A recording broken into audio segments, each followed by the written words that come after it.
poder ver de solucionarlo. Bien.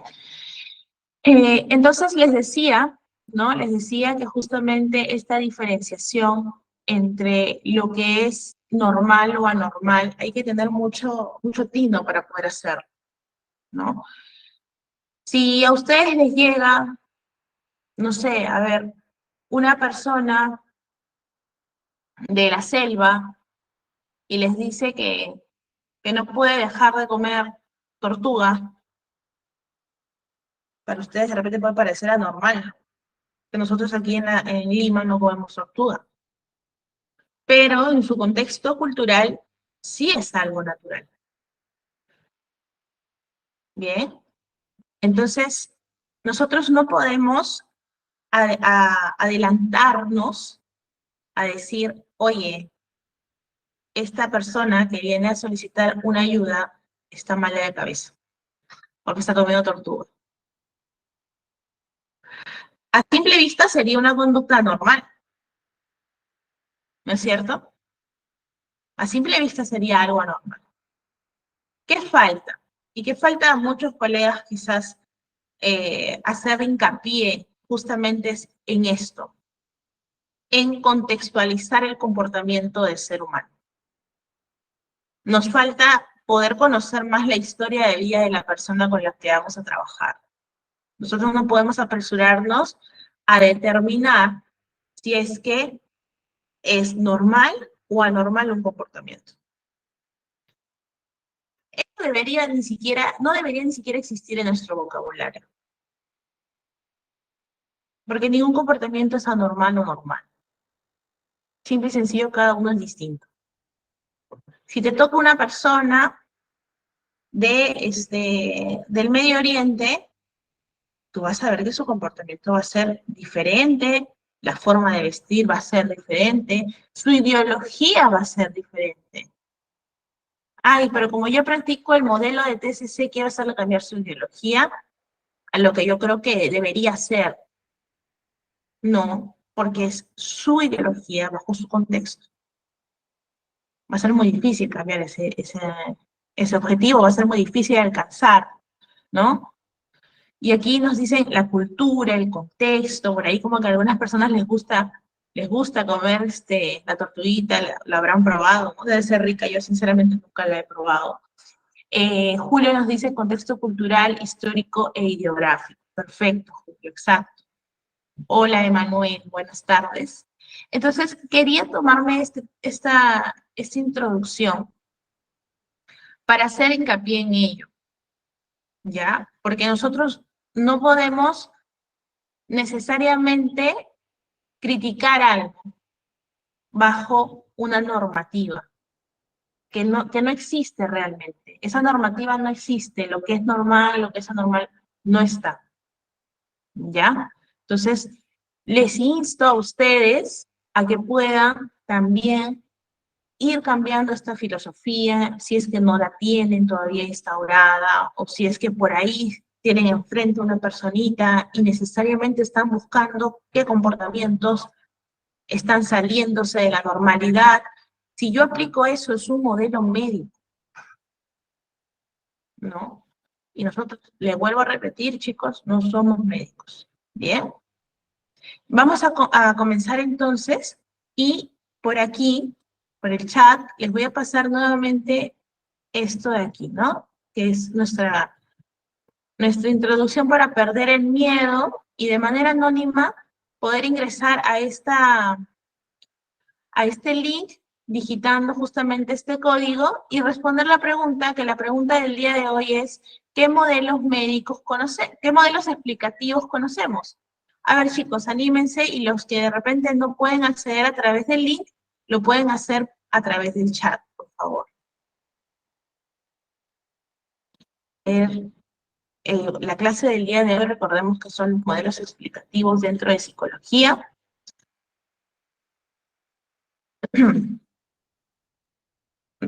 Romy, ¿nos quieres dar alguna idea?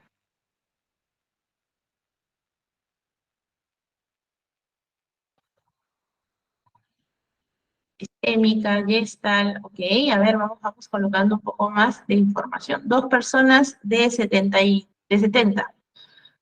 Humanista, ok.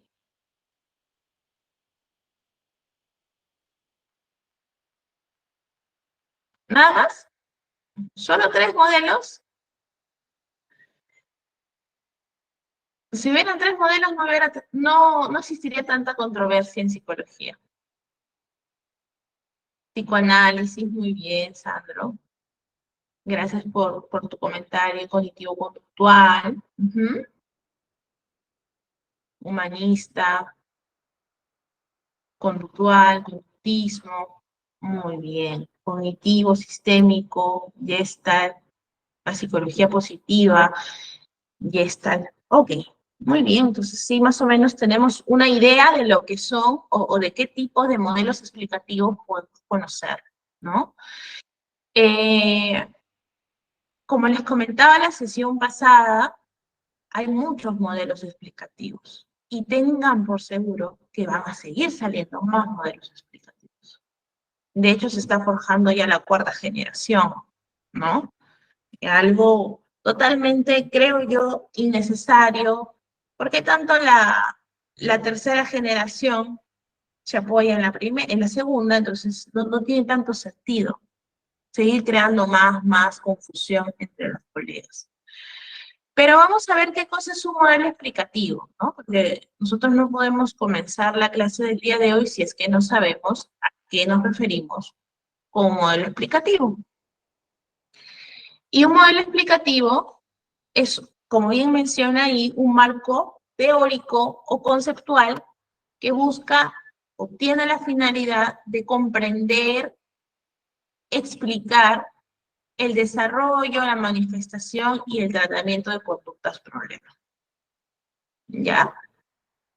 Yo he puesto conductas problemas, no he puesto mente, no he puesto procesos cognitivos, no he puesto inconsciente, porque si yo comenzara a tocar uno tras uno tras uno, ya estaría quizás ingresando a cada tipo de modelo que existe. Y ahí se va a generar la controversia. ¿Por qué? Porque cada modelo propone un objeto de estudio distinto.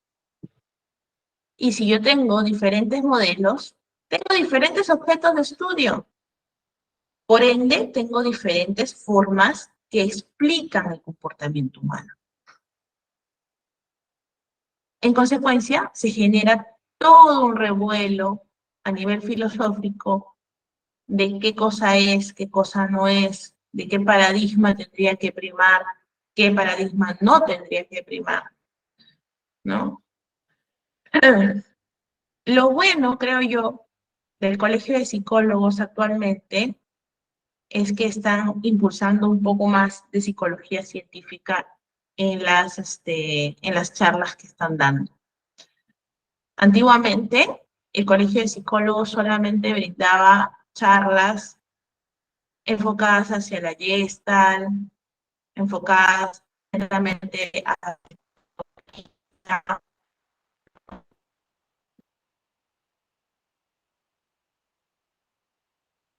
en el modelo contextual.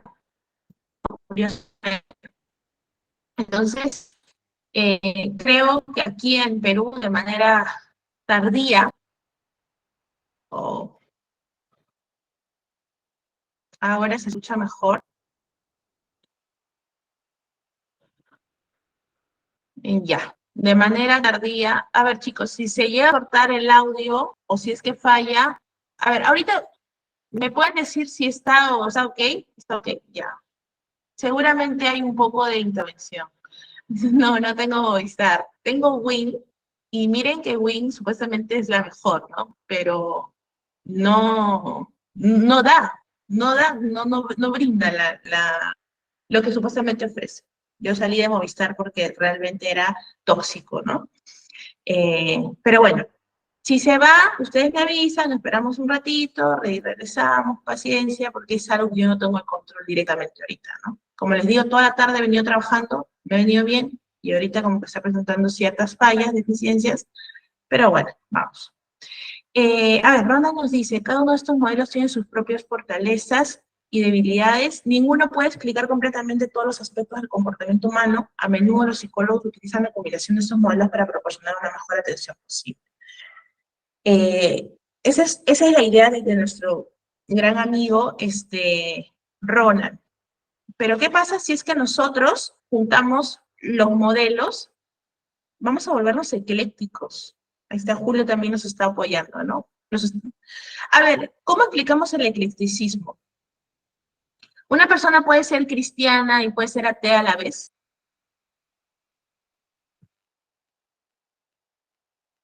¿Qué creen? No. Tú puedes ser TCC y puedes ser psicodinámico a la vez.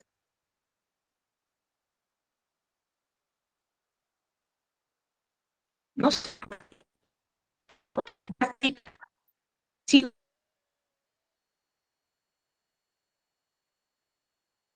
modelos y ¿qué es lo que dicen?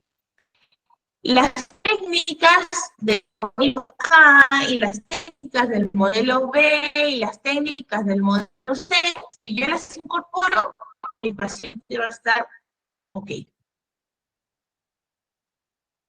Eso es un acto totalmente antiético, ¿no? Porque uno,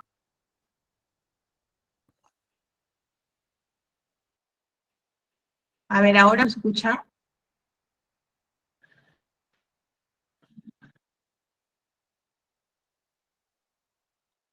Ya, gracias, Eric. Es un modelo, es una postura totalmente antiética, ¿no? Nosotros vamos a profesar dos concepciones totalmente incongruentes en la práctica psicológica. No se puede. No se puede. A ver, justo Valeria me está diciendo que voy a apagar mi cámara, no voy a pensar que yo les estoy tomando atención, pero para que pueda estar mejor la señal, ¿ya? A ver, entonces, como les decía, ¿no? Estos modelos proporcionan de cierta forma una estructura para comprender cómo los factores biológicos, psicológicos y sociales van a influir en lo que es la salud mental de las personas.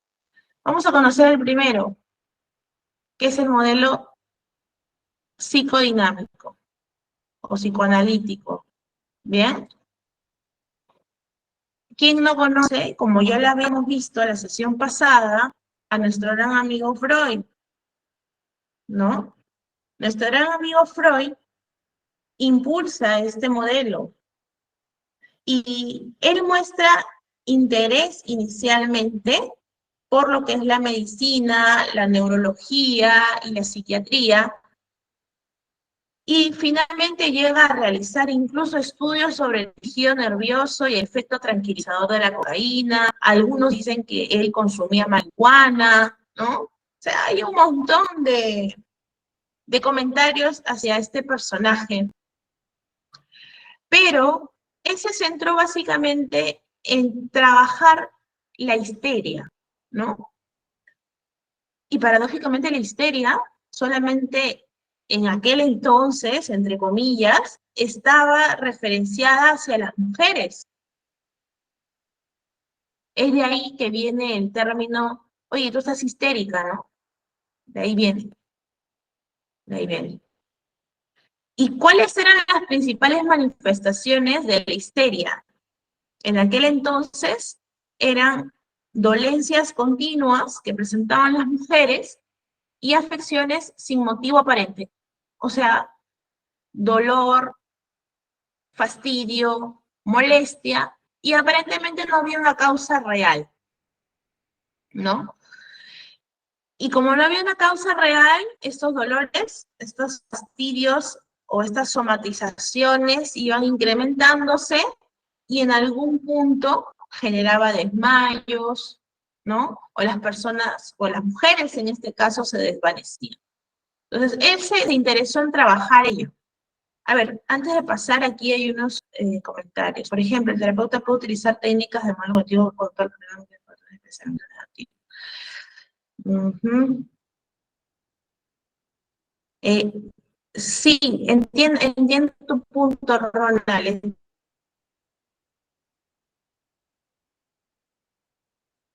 Entiendo tu punto. Sin embargo, ojos de la educación, porque en teoría un modelo debería explicar todo. No tendríamos que vernos de una serie de modelos para poder intervenir, ¿no? Pero bueno, vamos a continuar y luego vamos a ir viendo. Pues ese tema sí es bien controversial y cuando hay controversia hay debate y cuando hay debate uno se explaya y no vamos a cumplir lo que hemos preparado para el día de hoy. Bien, ¿cuál fue su propuesta de Freud? Él nos hablaba del inconsciente, ¿no?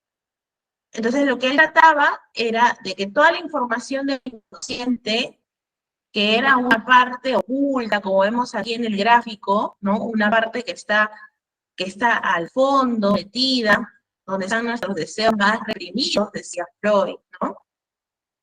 Eh, Ahí está, de cierta forma, ¿no? Lo que generaba el malestar en la persona. Entonces, las personas actuaban cuando se generaba el malestar o cuando se generaban las conductas que no eran totalmente apropiadas, era porque estaba regido por el inconsciente, netamente. Uy, a ver, creo que alguien ha compartido. A ver, mira, voy a volver a compartir. Chicos, evitemos hacer eso porque si no, ya está. Listo. Entonces, nos decía, ¿no es cierto?, que habían tres estadios: el inconsciente, el preconsciente y el consciente. Y también nos hablaba de tres estructuras básicas en el ser humano, que era el ello, era el superyo y era el yo. El ello eran todos esos deseos que socialmente no podían ser cumplidos porque generaban objeciones, generaban comentarios que iban en contra de prejuicios, ¿no? El yo era el regulador de esos deseos y el superyo vendría a ser todo lo que eran las imposiciones sociales, ¿no? Las normas, los valores. Entonces, desde la estructura o desde la dinámica planteada por Freud, con esos tres puntitos, ¿no? Podemos darnos cuenta que en su momento él trabajaba especialmente ¿con qué? Con el ello y con el inconsciente. Trabajaba para saber algunas técnicas que él aplicaba. Está acá, ¿no? Nos hablaba de qué, de los mecanismos de defensa. Esto no es una técnica, ojo, esto de aquí, Freud decía que las personas, para regular su comportamiento o para regular estas pulsiones o deseos involuntarios, hacían uso de los mecanismos de defensa, ¿no? Actualmente se escucha, oye, te estás proyectando en mí, ¿no? Cuando uno dice, oye, quizás tú no vas a ver a tu mamá porque, porque no te interesa o no la quieres, pero en realidad, si es que no te interesa o no la quieres, la otra persona me puede decir, pero eso quizás te pasa a ti porque tú tampoco vas a ver a tu mamá, te estás proyectando, ¿no? De ahí viene ese término también, de la parte de los mecanismos de defensa que nos planteaba Freud. Y había una serie de mecanismos de defensa que regulaba a la propia persona a través de ellos su comportamiento. No hacía contacto con ellos. ¿Bien? Y Freud utilizaba ciertas herramientas para poder hacer frente a esos mecanismos, para poder hacer frente al inconsciente, para poder hacer frente al ello, ¿no? Y eran mecanismos como por ejemplo la interpretación de los sueños, ¿no? La interpretación de los sueños. O si no, también la catarsis, ¿no? El que el paciente se eche en el diván, hable y llegue a conclusiones, y siga hablando y solamente hable. Y yo les cuento un poquito de una experiencia personal. Yo cuando estaba en la universidad, sí necesité ir a un psicólogo. Y yo estaba en segundo año de la universidad. Y mi profesor era psicoanalista. Entonces yo en ese momento no estaba tan empapado con el tema de los modelos teóricos, sí sabía de los paradigmas, de algunos debates, pero no estaba tan inmersa en ese tema. Entonces yo saqué cita con él, ¿no? Yo saqué cita con él y solo llegué a tener 4 citas. Porque en las primeras sí, ¿no? La dinámica era la siguiente. Yo me sentaba y él me decía, háblame sobre lo que tú quieras. Y como yo tenía una carga en ese momento, a lo que me estaba molestando, le hablaba acerca de ello. Sin embargo, yo dejé de ir por algo que sucedió en la cuarta sesión. En la cuarta sesión, yo voy y yo no tenía nada que contarle. Pero el profesor me dijo, no, igual tienes que contarme algo, ¿no? Para poder trabajar con ello. Y yo recuerdo mucho que en ese momento a mí me estaba saliendo la muela del juicio. Y para quienes nos han salido la muela del juicio, a algunos nos duele, ¿no? Con dolor nos ha salido esa muela del juicio. Y me dolía la muela del juicio. La respuesta de mi profesor, o en calidad de psicólogo que se encontraba ahí, fue, tienes problemas, ese dolor se debe a problemas que no se han resuelto con tus padres. Yo no les estoy mintiendo, de verdad fue. Cuando yo escuché eso, yo dije, nunca más piso su consultorio. Porque para mí fue una respuesta totalmente irrisoria. O sea, me estaba doliendo la muela del juicio porque me estaba saliendo la muela del juicio, no había más ciencia. Pero él le dio una explicación hacia atrás, ¿no? Que ni siquiera tenía la certeza. La relación con mis padres siempre ha sido muy buena. No tenía por qué dar esa respuesta, ¿no?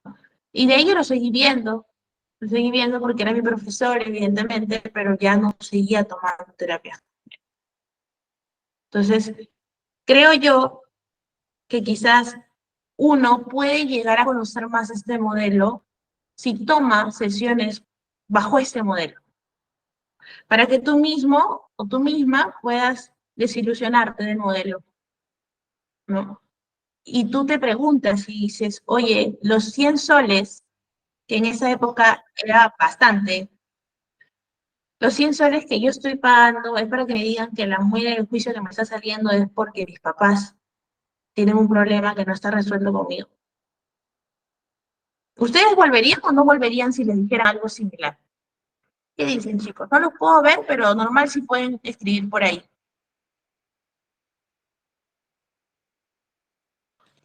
No, no, no, no, no. Muy bien, no. Está bien, ¿no es cierto? Creo que nadie volvería. Con 100 soles, ya iba pasando 400. Ahora, ustedes imagínense que el proceso interventivo desde el psicoanálisis es sumamente largo. Un año es poco, ¿no? Un año es poco. En realidad el proceso es más de un año. 2, 3. Hay personas que he escuchado, han 4, 3 años. Sin embargo, actualmente hay personas, psicólogos, que quieren formarse en este enfoque. Y no tiene nada de malo, como yo les dije en la sesión pasada, la finalidad de estas clases es que ustedes puedan tener un panorama amplio. Nadie dice aquí que vamos a lavar la cabeza y que vamos a decirles todos vuélvanse conductistas. No, cada uno es libre de elegir su práctica. Al fin y al cabo, el Colegio de Psicólogos ni siquiera hace un buen seguimiento de la praxis de los psicólogos. Se contentan con que tú le pagues, ¿no? Y ya está. Pero no es que haga un seguimiento de cómo hablas, qué cosa dices, etc., etc. ¿Ya? Pero es aún vigente este modelo. Hay personas que quieren viajar a Argentina para poder estudiar, porque ahí Es como que la cuna del psicoanálisis a nivel de Latinoamérica. A ver, para la depresión o la ansiedad, ¿qué modelo conviene? Buena pregunta, Isabel, y te la voy a responder casi al finalizar. Vamos a ver si realmente la TCC es el modelo que conviene. ¿Bien? Ok. Ahora vamos con el modelo conductual. Ya habíamos visto un poquito de esto el día martes, y dentro del modelo conductual que fue desarrollado en la primera mitad del siglo XX, las figuras claves que habíamos determinado era Skinner y también era Watson, ¿no? Estos dos personajes. ¿Y cuál es quizás la característica principal del modelo conductual? Es que se aleja de los enfoques introspectivos y se centra en lo externo y lo observable.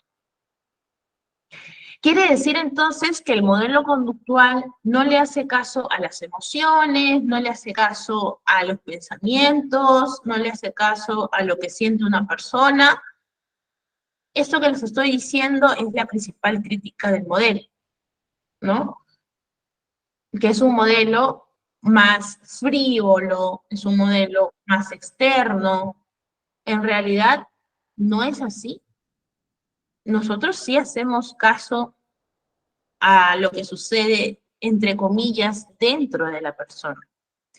Pero ciertamente nosotros no podemos probar en adivinar qué cosa tiene la persona, o qué cosa piensa, o qué cosa siente, porque esto se determina cuando la persona lo habla. Y yo les voy a mostrar un ejemplo en breve para que podamos entender bien un poquito el modelo conductual, ¿ya? Voy a mostrarles un ejemplo de mi práctica personal, de un consultante, para que podamos ver y entender cuál es el planteamiento desde el modelo conductual. Ahora, ¿qué otro punto importante también plantea el modelo conductual? Y es que el aprendizaje es la base de todo cambio conductual. A ver, quienes sabemos montar bicicleta, nosotros hemos aprendido a montar bicicleta por diversos medios, ¿no? Por diversos medios. Y cuando hemos aprendido a montar bici, nos ha costado, probablemente nos hemos caído, pero ha sido un aprendizaje. Ahora, yo podría decirle a una persona que aprendió a montar bicicleta, desaprende a montar bicicleta. ¿Se puede? ¿Ustedes qué piensan?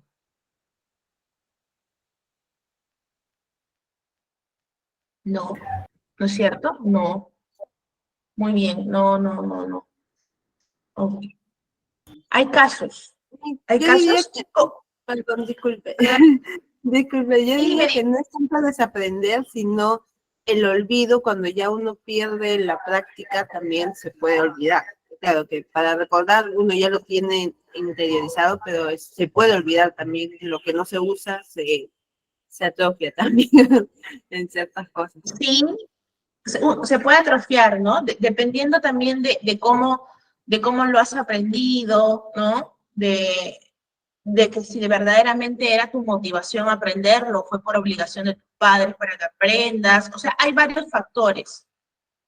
Pero nosotros no podemos necesariamente desaprender una conducta. Escucha mucho. Nosotros.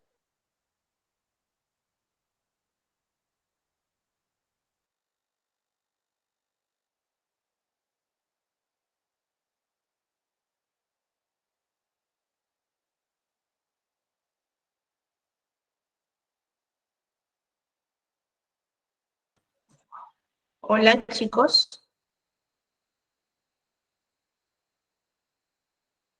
¿Me escuchan? Sí, ¿no? Ya. Como les decía, el aprender a montar bicicleta es un conocimiento que uno lo adquiere a través de el aprendizaje, ¿no? Procedimental. Nosotros aprendemos el conducir el auto, el nadar. Todo eso es por procedimientos, por etapas. Pero yo estoy segurísima que si tú, por ejemplo, aprendes a nadar bajo el agua o a respirar, solo respirar es el primer punto, ¿no? Flotar y respirar es el primer punto para aprender a nadar en la piscina. Si no sabes hacer eso, te sientes que te ahogas. El día que tú dejes de aprender y después de 2 años vuelves a estar en una piscina, no vas a tener quizás la misma, pero sí vas a recordar cómo respirar bajo el agua. Es algo que no se va a olvidar.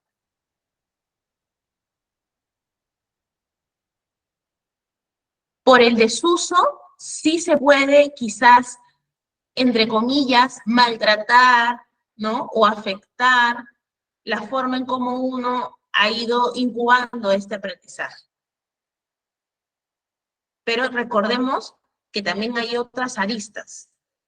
La motivación, la presión, qué tanto te interesa, cómo ha sido la experiencia, ¿no?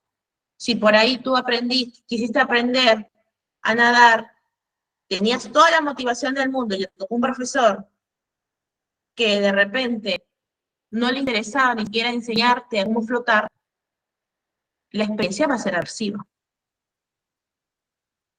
¿no? Superficialmente estás aprendiendo a nadar, pero no estás viendo también las raíces o los factores que influyen en esto. A lo que voy es que no podemos desaprender necesariamente. Yo no le puedo decir a mi consultante, vamos a olvidarnos de quién fue tu ex. No, no te vas a olvidar de quién fue tu ex. Sabes el nombre, hasta cuando se muera vas a saber quién fue. Pero sí podemos cambiar o sí podemos enseñar comportamientos nuevos al consultante para que se relacione de una forma diferente con el estímulo. Eso sí podemos hacer.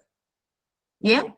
Entonces, lo central aquí en el conductismo justamente es el aprendizaje, ¿no? Como un punto central, como algo que necesariamente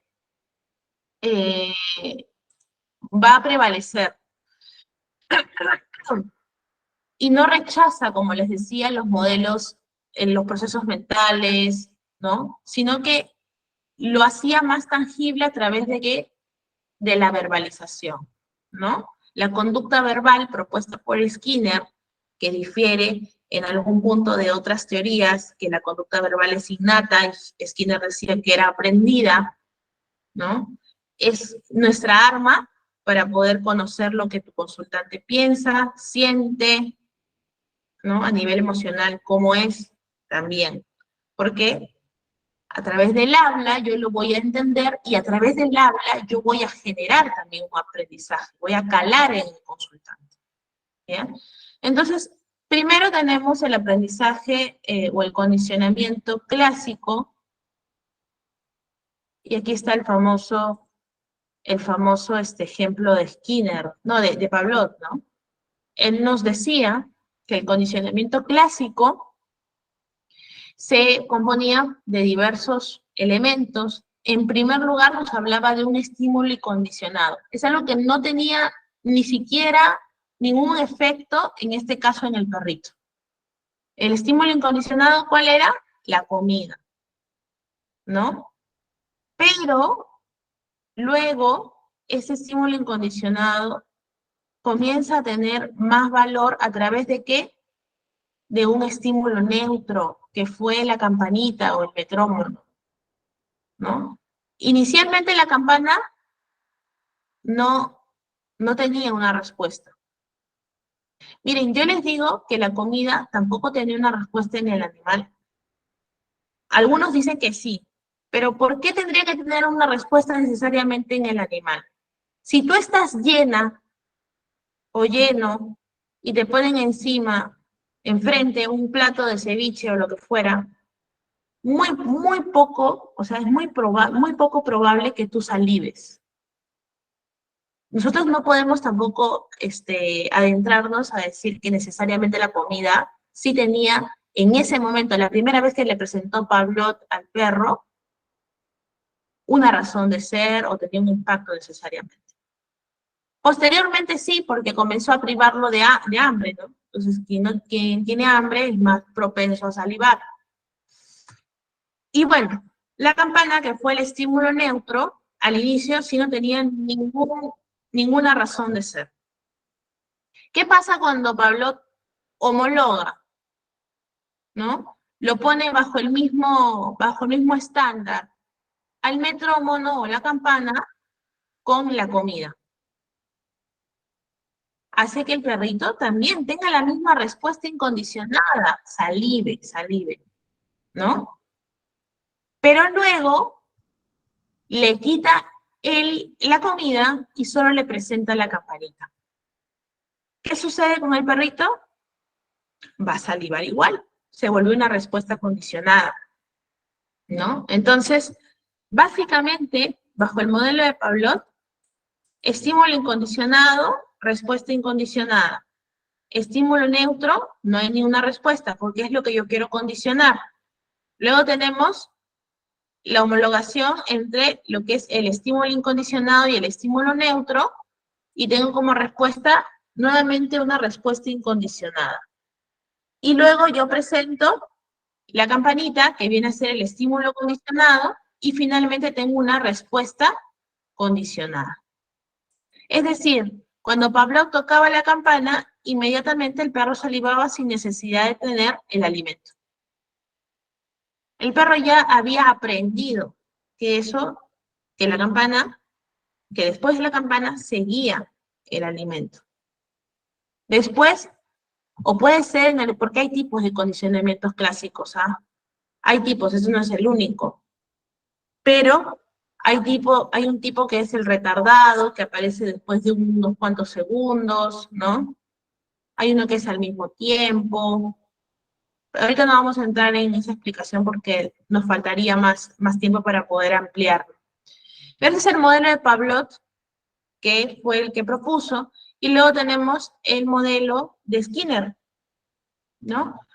Que nos hablaba que básicamente la conducta se compone de 3 puntos, que es el estímulo, la respuesta y las consecuencias. Y hablábamos de que el comportamiento está en función de las consecuencias. Ustedes me imagino que han escuchado hablar de reforzamiento positivo, reforzamiento negativo, castigo positivo, castigo negativo. ¿Han escuchado hablar acerca de ello?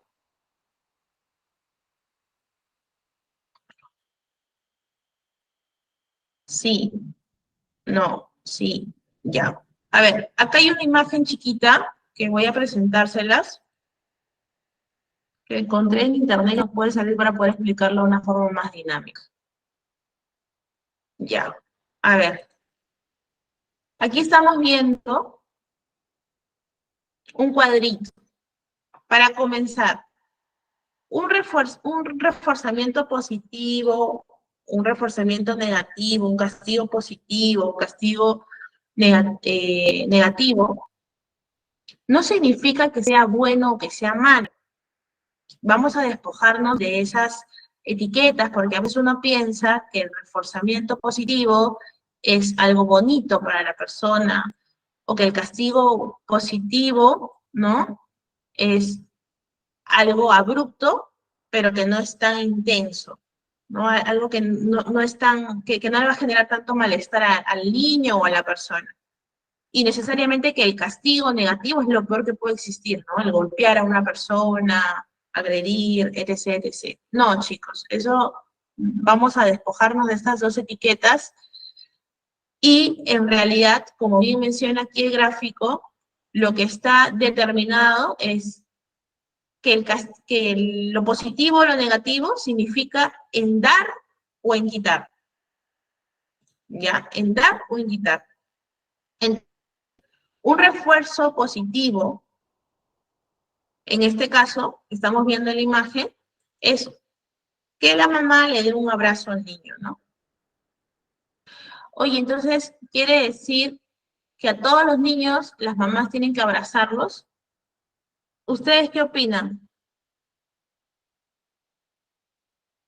A todos los niños hay que abrazarlos para darles algo bueno, una sensación agradable, para darles un estímulo, para alentarlos a que generen una conducta o se mantengan en una conducta.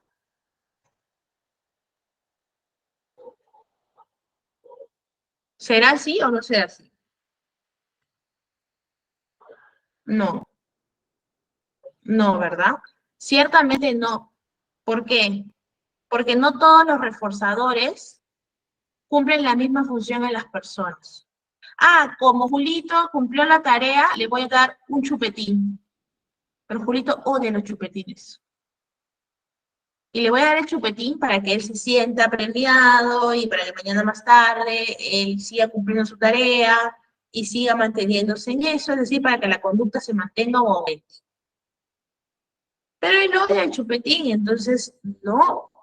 Ah, pero yo pensé que sí, porque con Juanito sí funcionó. Exacto, Julio. Hay que indagar la historia. Tú cuando tienes a tu consultante tienes que conocerlo muy bien.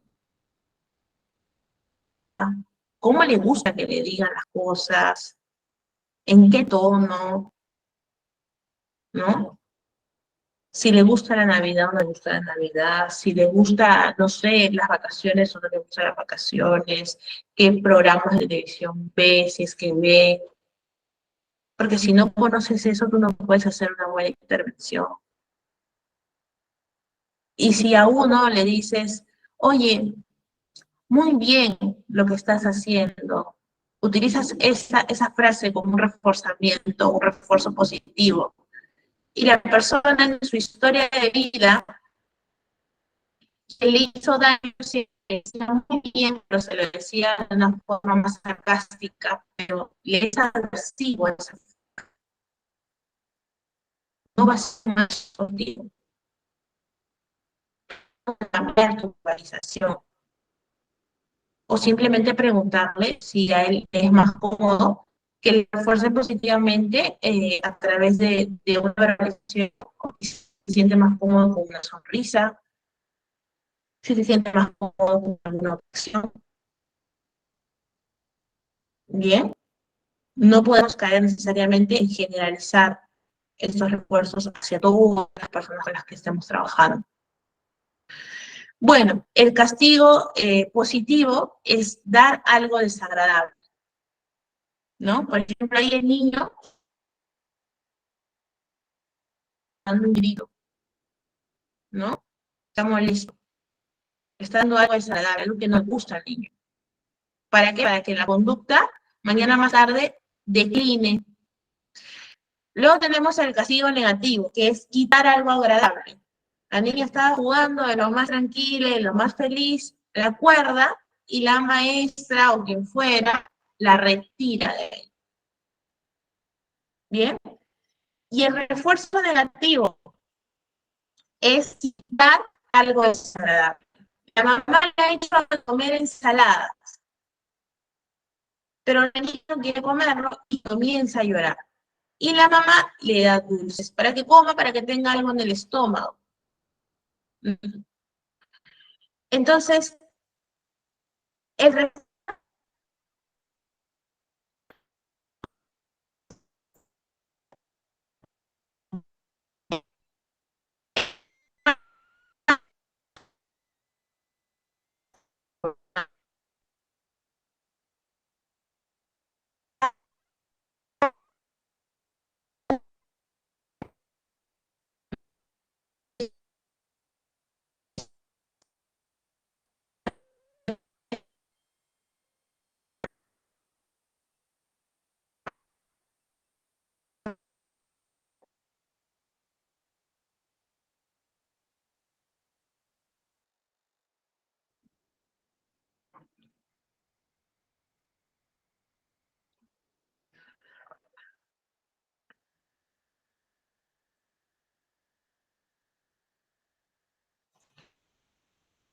¿Ahora me escuchan mejor?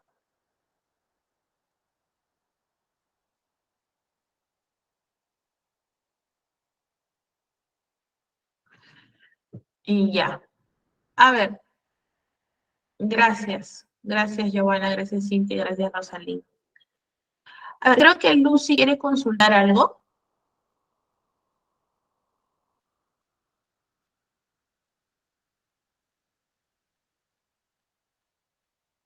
Lucy, ¿quieres decir algo?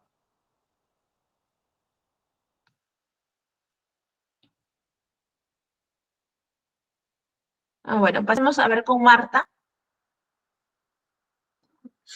Licenciada, una consulta. Este método, ¿en qué casos funciona, por ejemplo? Porque yo tengo una niña con TEA leve y la licenciada, la que es de terapia del lenguaje, me dice, me tienes que traer algo que a ella le guste, ¿no? Si hace algo bueno y yo lo voy a premiar con un dulce o con lo que a ella le guste. Entonces, en este caso, la licenciada de terapia del lenguaje estaría haciendo mal, ¿verdad? ¿Cómo yo podría, digamos, incentivar que mi niña pueda aprender? Ella es TEA. ¿Cómo le incentivo? ¿Con Ella, qué puedo incentivar? ella esté al nivel 1, ¿verdad? Sí, sí. Quiere decir que sí habla. ¿Qué edad tiene? No, tiene 4 años, ella todavía no habla. Según el psicólogo, me dice que poco a poco le va a salir el habla porque ya pronuncia algunas palabras, ella dice papá, mamá, pero no sin coherencia, ¿no? Puede decir cualquier momento papá y no se está refiriéndose a papá. Entonces, habla esas palabras, entonces me dijo, va a ser una niña hablante, pero poco a poco va a hablar. Ella tiene 4 años. Ya a los 4 años, un TEA con nivel 1 ya debería hablar. O sea, de repente la están marcando mal, ¿no? Quizás es un nivel 2. Te recomiendo que tú puedas hacer una evaluación nueva, quizás en otro centro, ¿no? Porque a los 4 años ya debería hablar. Como te digo, el diagnóstico probablemente esté mal, ¿no? Y con lo que te dice la terapista del lenguaje, que esa parte no te logré entender bien, Marta. Me dijiste que te estaba mencionando que le des algo, le digas algo que le gusta a tu hija.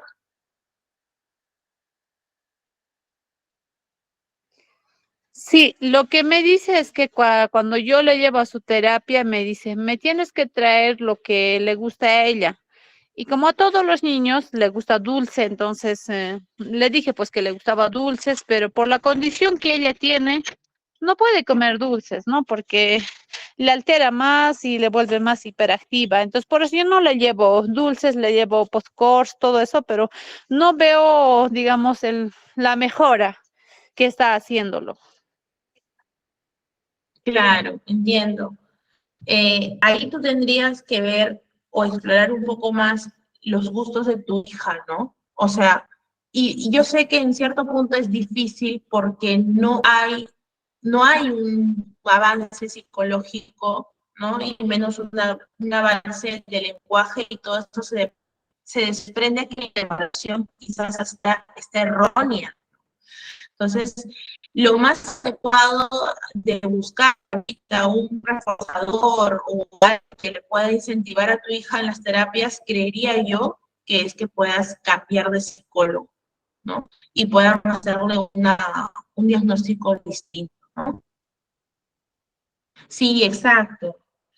Evitemos dar dulces, ¿no? Porque justamente lo que genera ello también es repercusión en otras áreas de la salud de las personas y también puede avivar más a la pequeña en este caso.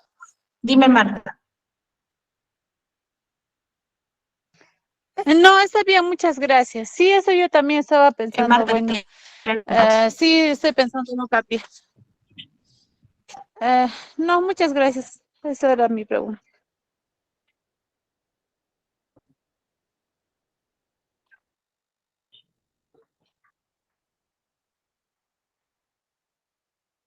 Sería lo más adecuado. Sería lo más adecuado. ¿Eh? Entonces, yo quiero mostrar algo que vendría a ser un poquito la explicación de los componentes de la conducta, ¿no? Como les estaba mencionando, el modelo de Skinner era antecedente, respuesta y consecuente, y lo vimos en la sesión pasada, que justamente es que la conducta no es solo la respuesta, sino que es la interacción en estos 3 puntos. Entonces, para poder entenderlo más gráficamente, A vendría a ser los antecedentes. No sé si logran ver ahí mi pantalla. Sí, ¿no? Ya, A son los antecedentes, B la respuesta y C los consecuentes, solo que son términos que están en inglés, ¿no? Y para poder entender un poco más el modelo, en la parte de los antecedentes vienen a ser todos los estímulos en los cuales las personas o la persona va a tener una repercusión, va a tener una respuesta, ¿bien? Pero estos estímulos se dan en un contexto, ¿ya? Y yo les recomiendo que ustedes, cuando estén trabajando con su consultante, no necesariamente que realicen este análisis, pero sí que en su entrevista van a ser muy minuciosos al conocer en qué momento se da su malestar, ¿no? En qué contexto, si se da en su trabajo, en qué parte de su trabajo, si se da en su casa, en qué hora del día, ¿no? Es muy importante que podamos contextualizarlo en un espacio físico. En este caso, esta consultante tenía un problema, y se daba básicamente en su casa, en la habitación. Ella compartía espacios, vivía con 2 hombres, o sea, con 2 roomies, ¿no? Y no hablaba con ellos, y cada vez que tenía un problema porque salía de una ruptura amorosa, estaba en su cuarto, ¿no? Entonces, como que no tenía lugares de esparcimiento meramente en su propia casa. ¿Cuál era el estímulo externo? El celular. El estímulo externo era que ella, cada vez que miraba el celular cerca a ella o que estaba a su vista, automáticamente aparecía un estímulo interno. ¿Y cuál era el estímulo interno? Se preguntaba por él, ¿no? Por su expareja. ¿Qué sería de él? ¿Qué estará haciendo él? ¿Cómo estará? ¿No? Este es un enmarque solo de una conducta, porque tenía varias. ¿Cuáles son las respuestas? Habían de 3 tipos las respuestas, como lo habíamos visto en la sesión pasada. Fisiológicas, cognitivas y motoras. En la fisiológica, esta persona se ponía a llorar, ¿no? Tenía una sensación de quemazón en el pecho, tenía insomnio porque no podía dormir y había disminuido muy considerablemente su apetito, ¿no? Su apetito había disminuido. ¿Qué más tenemos aquí? En la parte cognitiva, ella se preguntaba, ¿habré hecho mal las cosas? ¿Tendré la culpa? ¿No? ¿Me habré equivocado? O sea, su rumia era altísima. Su rumia era muy, muy alta, porque incluso no le permitía dormir y terminaba cansada, no rendía bien su trabajo al día siguiente. Y la parte motora, tenemos que él tenía varias cosas. Revisar cuando tenía el celular, revisar el WhatsApp también para ver los estados. Y yo dije, que ella estaba por su casa adrede para poder verlo. Vivían cerca, ¿no? Pasar. ¿Cuáles son las consecuencias de todo este comportamiento? Es que a corto plazo, ella, al revisar el Instagram, acá hay algo bien curioso. Acá hay algo bien curioso, que ella, al momento de estar en Instagram, no lo tenía como un contacto. Esta persona tenía su Instagram privado, ¿no? ¿Y qué cosa hacía ella? Revisaba el número de seguidores que tenía. Y eso hacía que pensara, si aumentaban los seguidores, uy, él está conociendo más personas. Él me va a olvidar. Yo seguro hice malas cosas. Entonces, esa era su conducta control. Había que disminuir la conducta control. Y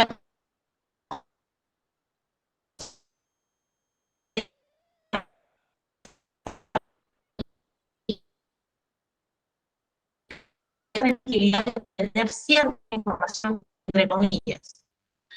Pero a largo plazo, el malestar se vuelve a repetir.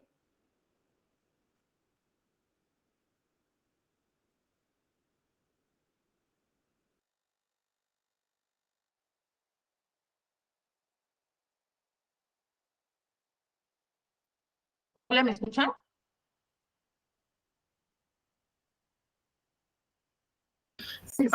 Existen fallas en el audio docente. Sí, eso puede tocar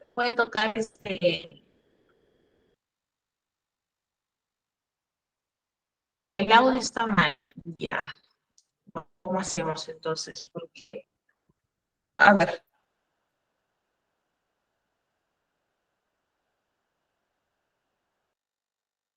también,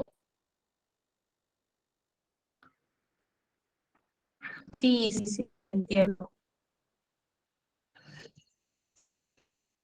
Ya, a ver, permítame un ratito que voy a compartir mi celular, a ver si de repente por ahí podemos por calidad de la red. Un ratitito voy a compartir.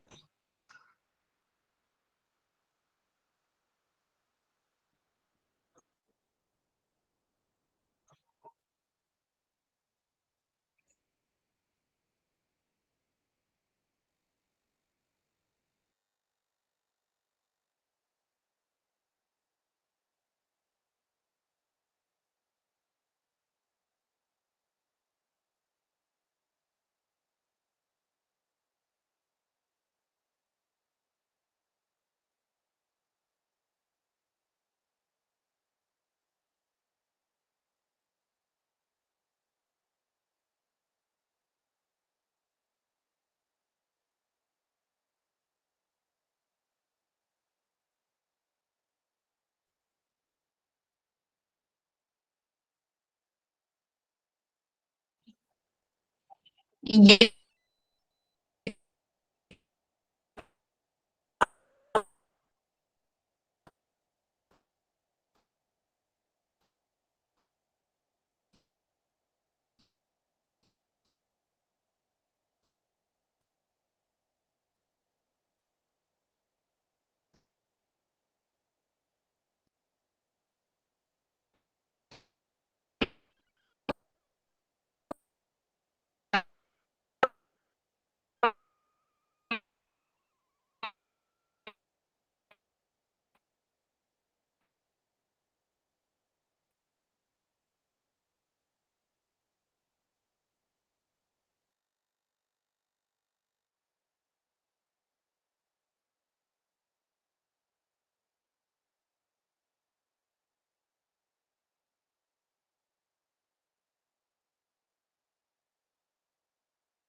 hola, ¿me logran escuchar ahora sí? Está teniendo eco en el fondo. Sí, lo que pasa es que estoy entrando con mi celular solo para poder hablar y hacer la presentación desde la laptop, es lo que se me ha ocurrido ahorita hacer. No Tenía sé. el docente, ahora sí más claro. Sí, Prosiga, gracias. ya, ok, chicos, disculpen. Si hay algún otro inconveniente, me van avisando. ¿Bien? Ok, a ver, entonces, como les seguía diciendo, a largo plazo reaparece el malestar y se vuelve a repetir.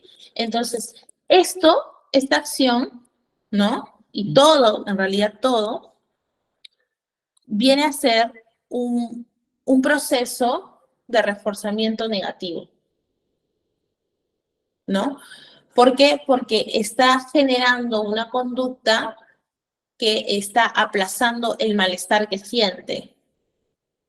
Y en consecuencia, a corto plazo sí se desaparece, pero a largo plazo comienza nuevamente a generarse el ciclo, ¿no? Entonces, eso es un poquito de lo que se puede conocer el primer escalón del análisis funcional, ¿no? Es una herramienta que sirve de evaluación en psicología y nos sirve para poder enmarcarnos mejor algunas problemáticas que podamos tener, ¿bien? Para poder conocer más la parte de la evaluación, ya cuando lleguemos a ese capítulo, vamos a extendernos un poquito más, pero yo quizás les puedo aconsejar que si les interesa, averigüen un poco más acerca del tema análisis funcional, ¿no? Hay un libro muy, muy interesante que habla un poco acerca de ello y se lo voy a pasar a Valeria para que se los pueda compartir también a ustedes, ¿de acuerdo? Vamos a continuar entonces. Ahí tengo también más material, chicos, se los voy a pasar también con ella para que le puedan dar un vistazo. Bien, a ver. Bueno, continuemos. Sí, no se preocupen por ello. Yo les voy a compartir ahí con ella el día de mañana. Bien, entonces, luego tenemos dentro de la psicología cognitiva, conductual, tenemos como que un paso hacia la psicología cognitiva. Ese es el paso que dio Bandura, ¿no?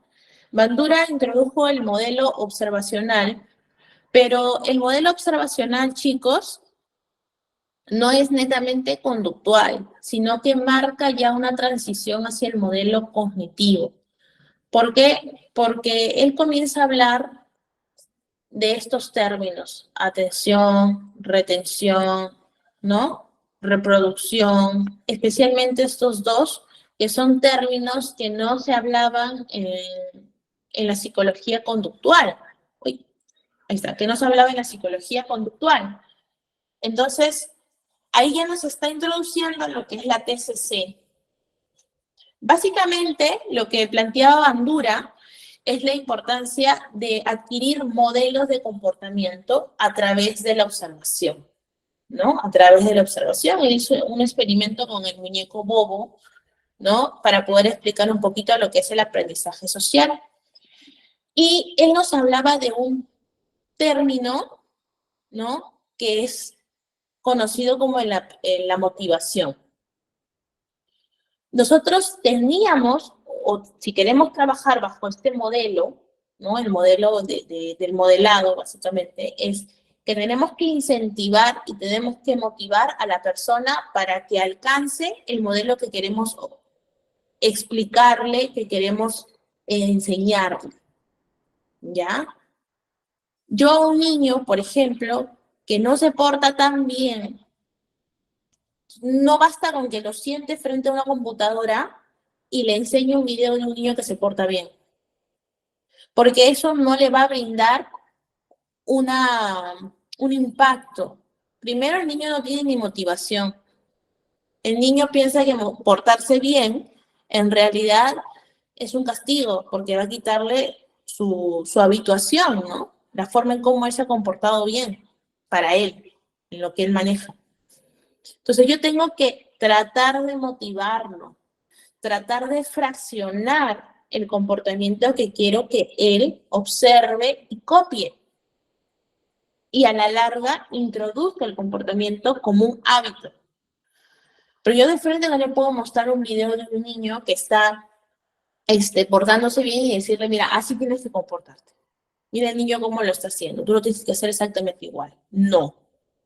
Yo tengo que fraccionar el modelo, ayudar, conocerlo a él, conocer su causística, conocer su historia y saber cómo reforzarlo.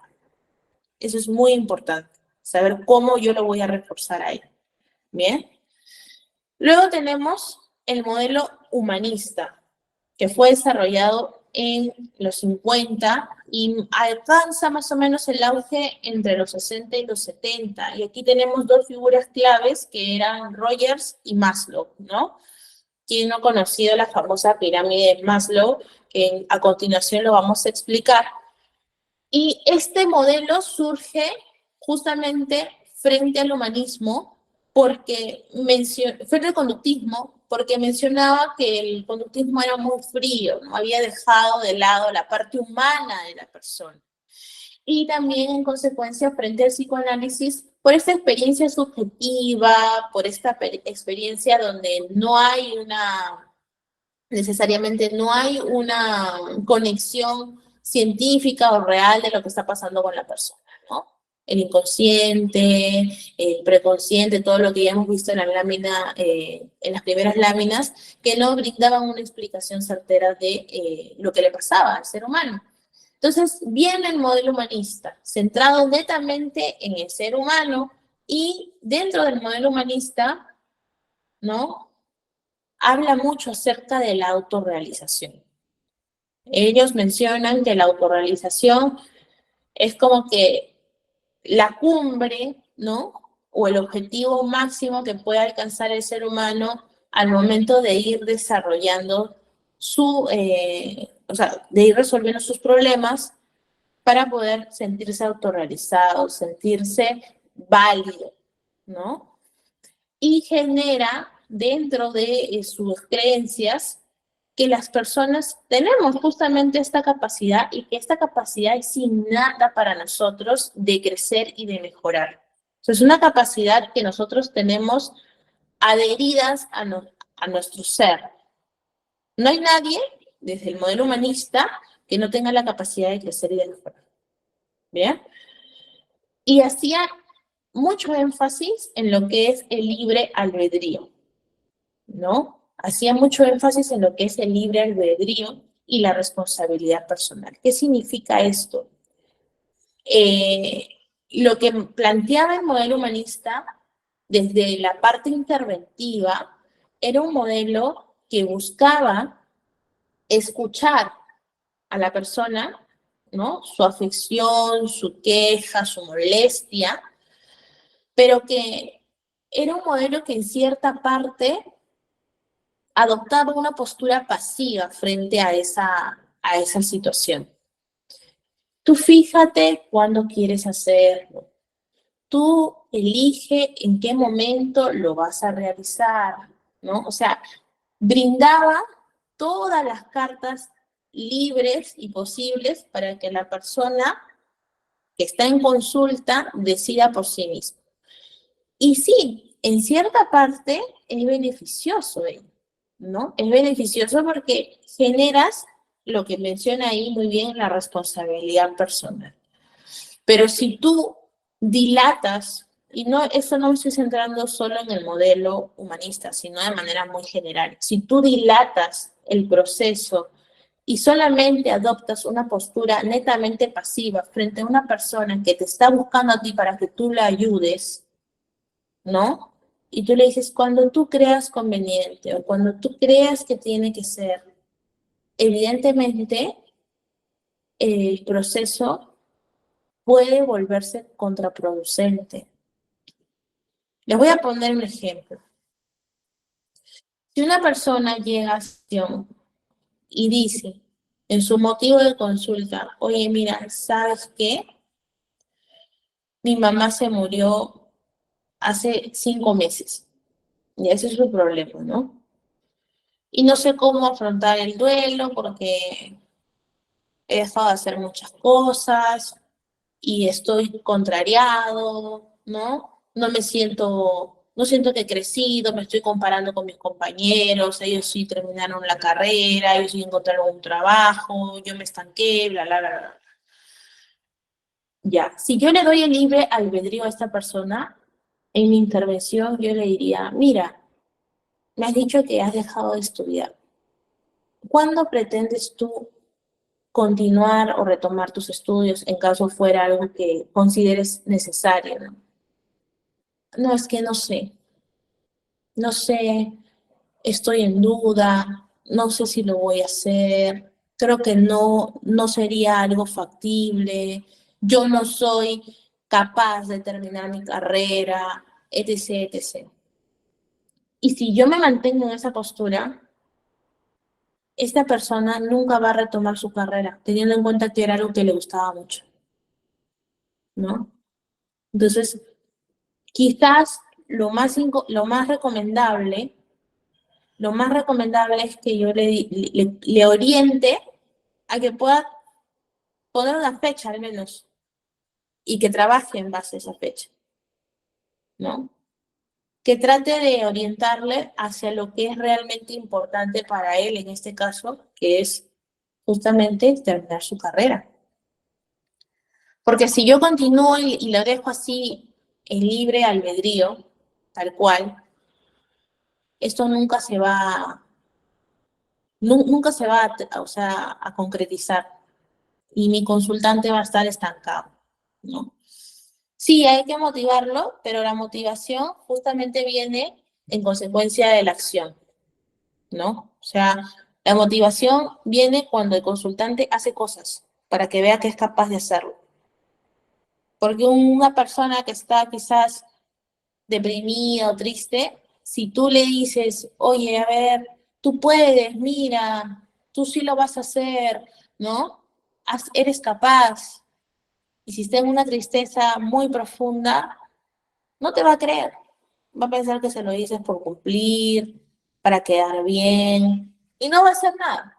Entonces, tu chamba en sí es instar a que él o ella genere cosas, pero que las genere de una forma palpable, tangible, que las pueda percibir, que las pueda corroborar y darse cuenta en base a esta generación de acciones que sí puede y sí tiene la capacidad de hacer cosas. Y ahí va a encontrar su motivación real, ¿no? Ahí va a encontrar su motivación real. Y aquí tenemos la famosa pirámide de Maslow, ¿no? Él nos hablaba de la realización del ser humano y nos hablaba de las necesidades, ¿no? Las necesidades. Él nos decía que el ser humano, cuando llegaba a la autorrealización, ya era un ser humano que estaba totalmente cumplido, ¿no? Que ha alcanzado sus metas y realizado. Pero debajo de la cúspide están otros escalones que también son importantes, ¿no? Él decía que no se puede llegar a la autorrealización si no se cumplen los escalones que están aquí abajito, comenzando por el escalón de la alimentación, del descanso, ¿no? Que tiene que ver más con la parte fisiológica, la parte de la seguridad, ¿no? La seguridad física, que tenga un empleo, los recursos, que tenga una familia, ¿no? Una propiedad. Luego tenemos el punto de afiliación, ¿no? Cómo es nuestra socialización con otras personas, ¿no? Con los amigos, con mi pareja, cómo es mi intimidad sexual, ¿no? Cómo yo me estoy involucrando o interrelacionando. Luego tenemos esta necesidad de reconocimiento, la necesidad de que yo encuentre éxito, ¿no? Me autorreconozcan en un medio. Y finalmente tenemos la autorrealización, ¿no? Que ahí la persona es capaz de solucionar problemas, ¿no? Acepta hechos, falta de prejuicios, tiene una creatividad bárbara, ¿no? La moralidad también, los valores, etc., etc.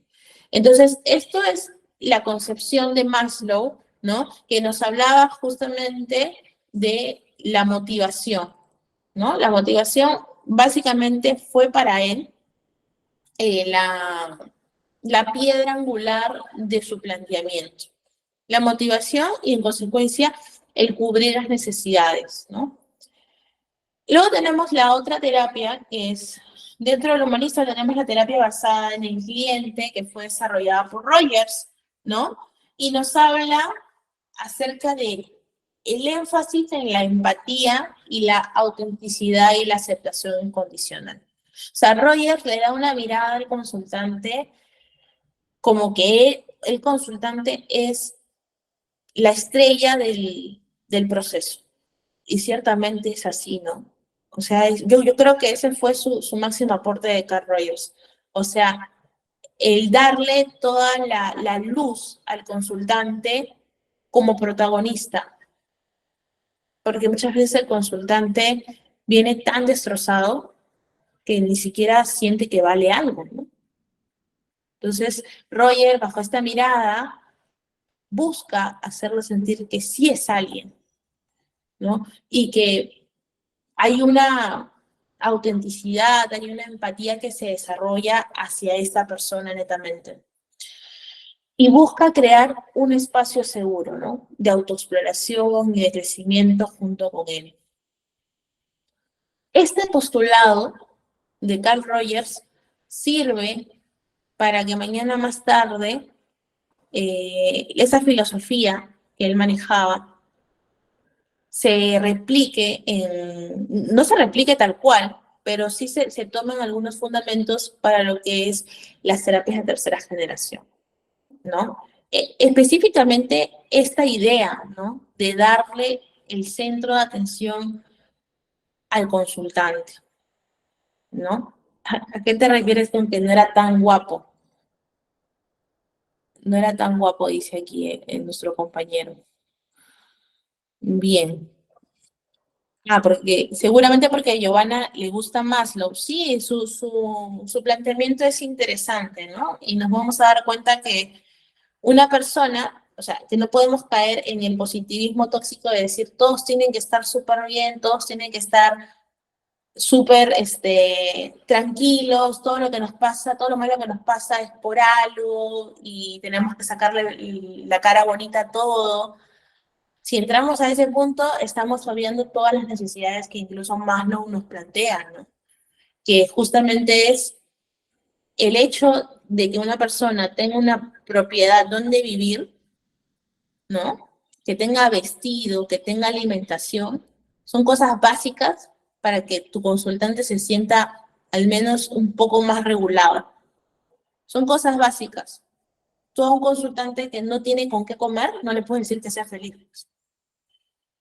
Y eso ahí es el positivismo tóxico, ¿no? Son cosas que básicamente una persona tiene que cumplir. Bueno, luego tenemos lo que es el enfoque cognitivo-conductual, que se desprende en cierta parte del conductismo, pero comienza pues a darle más luz a los procesos mentales, ¿no? Los procesos, como ellos llamaban, a las ideas o a las distorsiones, como planteaban, y surge entre los 50 y los 60, con la integración de Bandura, como les mencionaba, fue la transición entre el conductismo y la TCC, ¿no? Y luego tenemos a Beck, primero fue Ellis y luego fue Beck. Y luego también tenemos que estos modelos se centran básicamente en los pensamientos, en las emociones y bueno, también en los comportamientos, pero básicamente en los pensamientos y las emociones, ¿no? ¿Qué es lo que busca el enfoque cognitivo-conductual? Busca cambiar los pensamientos, ¿no? Busca cambiar los pensamientos de las personas y en base a ello, a través de, por ejemplo, el debate socrático, que es una técnica, en base a esa técnica, enseñarle al consultante que hay otras formas de pensar que están más adheridas a la realidad y que no les genera tanto malestar, ¿no? Entonces, ese es el planteamiento básico de la TCC y de ahí es que se derivan varias técnicas que hoy en día se conocen, ¿no? La flecha descendente, la psicoeducación también aparece aquí, que es importante que nosotros, como ya les mencioné en la clase pasada, tengamos en cuenta el psicoeducar a nuestros consultantes, el enseñarles que hay situaciones o que hay conceptos que están manejando y que no necesariamente son tal cual ellos lo piensan, ¿no? Y bueno, aquí tenemos algunos conceptos o algunos puntos que integran la TCC, ¿no? Los conceptos de esquemas cognitivos que vienen a ser ideas que las personas manejamos desde muy temprana edad.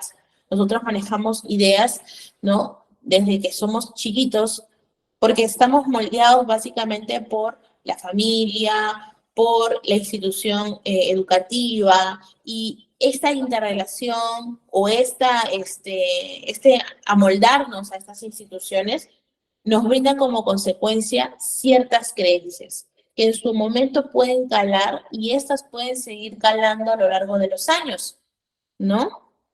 Lo cual va a generar una rigidez, y en consecuencia nuestro comportamiento va a normarse en base a esos conceptos o esos esquemas cognitivos. Luego tenemos que ellos proponían que habían 3 tipos de creencia, ¿no? La creencia hacia mí mismo, por ejemplo, yo tengo que ser la mejor ponente. Esa es una creencia, ¿no? La mejor ponente. Ahí se rían, se me va el internet hoy día, pues, me baja, ¿no? Ya. Yo tengo que ser la mejor ponente. Luego tenemos la creencia hacia el mundo, ¿no? Mis alumnos tienen que ser los mejores participando. Esa es una creencia. Deben de, tienen que, ¿no? Y hacia el futuro o hacia la vida, ¿no? Por ejemplo, la vida siempre es injusta. Eso también es una creencia, ¿no? La vida siempre es injusta. Y en base a ello es que se va a formar nuestro comportamiento o nuestra reacción. Hay influencia en la interpretación de eventos y de la toma de decisiones también, ¿no? Porque aquí en la TCC se le enseña, hay un procedimiento para enseñarle a los consultantes a resolver problemas o resolver situaciones, ¿no? Y también se genera o se busca lo que les decía, que era el cambio de esquemas disfuncionales, ¿no? Ese es el objetivo terapéutico, que tu consultante cambie sus esquemas funcionales. Si no los cambia, el malestar o el sufrimiento va a seguir continuo. Y finalmente tenemos el modelo contextual, ¿no? Este modelo contextual surge de las limitaciones de algunos modelos quizás un poco más individualistas, porque aquí hay bastante hincapié en la parte social, en la parte ambiental, en la parte cultural, ¿no? Y aparece de los 80 hacia adelante. Hay un modelo que se llama el modelo ecológico, ¿no? No tiene nada que ver con psicología, pero es un modelo ecológico, es un modelo social de Bronfenbrenner. Este modelo ecológico nos habla que el ser humano es una microinstitución, ¿no? Y nos habla de que el ser humano está envuelto por diversas capas, ¿ya? Y que estas capas van a repercutir en su comportamiento, ¿no? El ser humano es micro, luego tenemos la otra capa que viene a ser su familia, en la otra están los amigos, ¿no? Así, hasta llegar a la última capa, que es la parte más macro, que viene a ser todo lo propuesto por, imaginando, ¿no? Por ejemplo, las leyes del Estado, las políticas públicas, ¿no? También dictámenes de último momento a nivel nacional. Y ustedes dirán, ¿y eso qué tiene que ver en el comportamiento del ser humano? Tiene mucho que ver, ¿no? Tiene mucho que ver.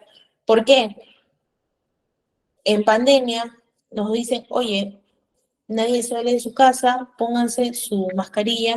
Eso es un dictamen a nivel macro. ¿Y afectó o no afectó a nivel micro a la persona, al individuo como tal? Claro que afectó.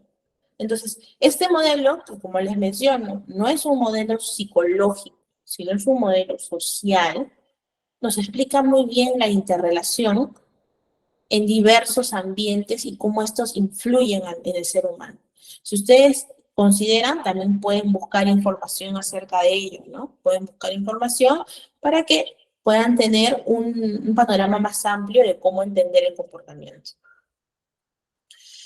Bien, ¿cuáles son algunas de las terapias que resultan en el modelo contextual o en el modelo de tercera generación, ¿no? Aquí he puesto 4, que son las que más resaltan. En realidad hay bastantes más. Y la primera es la aceptación y compromiso, ¿no? Que a diferencia y esto es importante que nosotros lo tengamos en cuenta, que la tercera generación no busca lo mismo que la TCC, cambiar pensamientos, porque mencionan que los pensamientos son naturales y van a estar presentes, sino lo que buscan es cómo nosotros como personas podemos cambiar nuestra forma de reaccionar frente a estos pensamientos, ¿no? Al fin y al cabo, el pensamiento es solo un pensamiento. Eso es lo que propone acá, en la terapia de tercera generación, ¿no? Es solo un pensamiento. No le podemos atribuir más cosas, sino hay que centrarnos en cómo la persona va a responder frente a este pensamiento. ¿Qué va a hacer después de, ¿no? Por ejemplo, quiero revisar el Instagram de mi expareja. ¿Qué diría la TCC? Vamos a cambiar tu forma de pensar, ¿no? ¿Para qué voy a revisar el Instagram de mi expareja si ya no tenemos nada, él cumplió su ciclo conmigo, ya no tenemos ningún vínculo? Ok. ¿Qué diría la terapia de tercera generación? Ya, ese es un pensamiento más.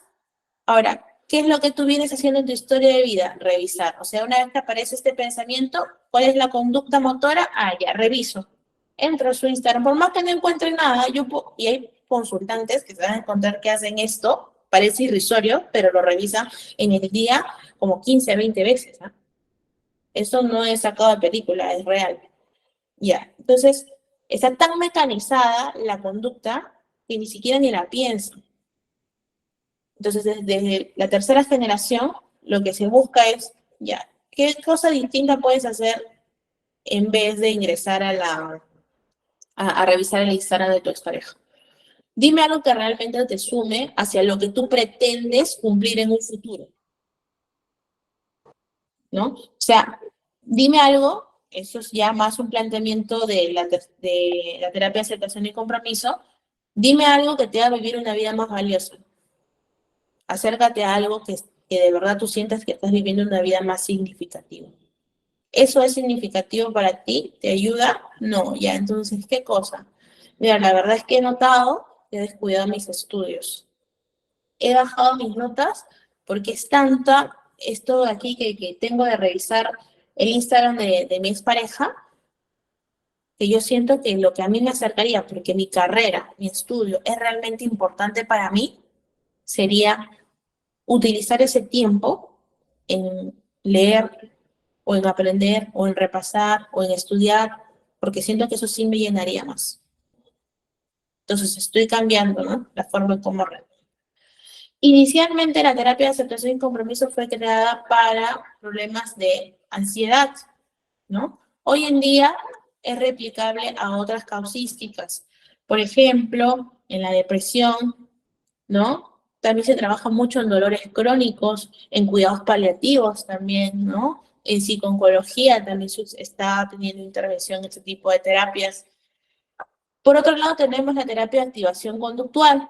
La terapia de activación conductual fue realizada inicialmente para problemas ¿no?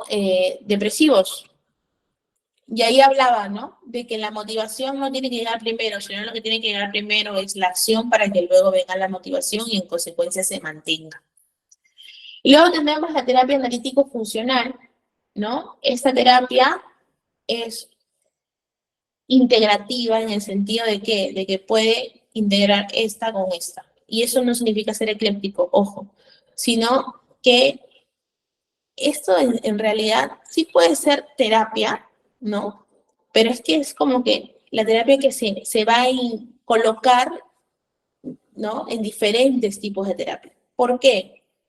La terapia analítico-funcional busca trabajar los problemas dentro de sesión. Ellos plantean eso, ¿no? Dicen, yo no puedo enseñarle a mi consultante algo si yo no veo lo que está pasando en ese momento en terapia. Entonces provocan ciertas reacciones, ¿no? Provocan ciertas reacciones desde una cosa tan simple, ¿ah? Por ejemplo, ¿no? Imaginando que yo tengo un paciente que tenga ansiedad y estamos hablando por WhatsApp Y cada lunes, antes del mediodía, me está escribiendo para poder agendar la cita. Y él me ha mencionado en algún momento que sí, que también hace eso con otras personas, ¿no? Pero que si no le responden, comienza a sentir ansiedad, quiere saber la respuesta ya, tiene baja tolerancia a la incertidumbre. Ya, entonces, ¿cómo puedo trabajar yo eso hacia lo que es la terapia analítico-funcional? Fácil. Me escribe, ¿no? Me escribe y yo le dejo de responder. Yo no le respondo. No le respondo hasta un día antes de la sesión que yo preveo que yo tengo que responder, ¿no? Entonces, ya estoy generando un malestar en mi consultante. Yo estoy generando un malestar porque él se ha quedado con la duda. ¿Qué pasará, no? ¿Por qué no me está respondiendo? ¿Por qué no me está escribiendo? Seguro se molestó conmigo. Uy, ahí te va a decir todo en sesión, ¿no? Justamente eso. Por ahí. Ah, mira, ¿sabes qué? Yo tengo que enviar un mensaje a mi jefa para que me pueda decir, ¿no? Una información. Ya, mándaselo ahorita. Eso es lo que haría la terapia analítico-funcional. Mándaselo ahorita. Mándaselo ahorita y vas a ver cómo tu consultante, si tiene esta dinámica de comportamiento, es muy poco probable que de verdad se compenetre en la sesión, en el resto del tiempo que falta. Porque va a estar pensando en la respuesta. Entonces, ya tienes el problema instaurado en sesión, te toca trabajar, ¿no? Los famosos CCR. CCR1, CCR2, CCR3, que ya luego ustedes lo van a poder revisar, porque en realidad el hablar de cada modelo, de cada terapia, requeriría mucho más tiempo, ¿no? Y finalmente tenemos lo que es la terapia dialéctico-conductual. En la terapia dialéctico-conductual fue creada inicialmente por un modelo, ¿no? Para poder trabajar, mejor dicho, lo que eran los modelos o los problemas de TLP. De TLP. Entonces, lo creó Marsha. Marsha es una psicóloga, ¿no? Es una psicóloga que buscó idear una serie de protocolos, una serie de intervenciones. Yo creería o diría que la DBT, la dialéctico-conductual, es muy protocolar, ¿no? Algunos le funcionan, algunos no. Han creado grupos de habilidades para enseñar a los consultantes, para poder trabajar también con los terapeutas en sí. Pero posteriormente, la dialéctica conductual no solo se enfocó en problemas de TLP, ¿no? Sino que ya se expandió y comenzó a tomar la problemática de los problemas, valga la redundancia, de desregulación emocional. Todos vamos a tener pacientes desregulados emocionalmente. Todos los vamos a tener. Que van a venir, no sé qué hacer, me siento muy mal, ¿no? Y pacientes que van a llegar a la cumbre de su desregulación emocional. Entonces, por ahí que también se puede trabajar bajo esta terapia, ¿no? Que en realidad es un tipo de terapia, recordemos, que está bajo el modelo de tesis de terapia terapia de tercera generación o terapias contextuales. Hay muchas más, está el mindfulness, está la terapia integral de pareja, que es diferente a la terapia de pareja que se plantea en el conductismo, ¿no? Y también tengo por ahí algunos libros que por ahí se los voy a pasar. Eso sí, no le prometo a corto plazo. Durante la siguiente semana les estaré adjuntando algunos libritos que tengo, principalmente de aceptación y compromiso. ¿Ya? Bueno, eso es todo. Chicos, mis disculpas hoy día, no sé qué ha pasado, pero voy a estar llamando a la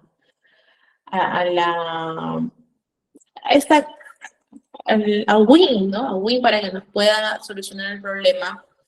O si no, buscar otro lugar donde podamos también tomar las clases. ¿Bien? Espero que dentro de todo el malestar haya sido quizás fructífera la información que hemos compartido el día de hoy. ¿Bien? Y les voy a estar pasando, como les digo, con Valeria, algunos libritos.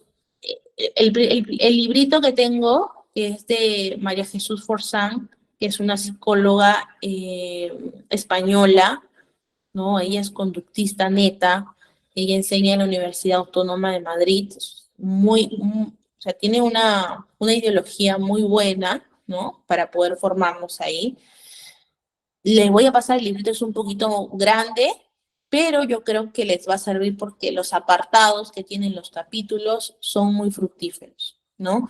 Y no dejemos de leer, pues, los libros, el Manifiesto Conductista, ¿no? Todos los libros de Skinner que por ahí están en redes, búsquenlos, para que ustedes también puedan enmarcarse más en caso les interese, o si no, puedan también buscar, ¿no? A Tirsa, ¿cuándo lo podemos ver para comenzarlo a leer? Se lo voy a pasar mañana, te soy sincera mañana, porque ahorita mi internet está fatal. Entonces, mañana que voy a solucionar el problema, se los mando. Ya en el transcurso del día con ella, y me imagino que ella se los pasará en el grupo que tienen por WhatsApp. ¿Ok? Entonces, chicos, cualquier cosa, cualquier duda que tengan, de repente por ahí con Valeria, me la puedan hacer llegar. Quizás no hemos dado en esta ocasión la ronda netamente de preguntas al finalizar. Disculpen por ello. O si no, me pueden escribir a mi correo, que también se lo voy a pasar a ella para que les puedan hacer llegar. Y si tienen alguna duda, por ahí yo se las pueda absolver en lo que pueda. ¿De acuerdo? Entonces ya nos estamos viendo el día sábado. Un fuerte abrazo y espero que tengan una bonita noche. Cuídense bastante. Gracias.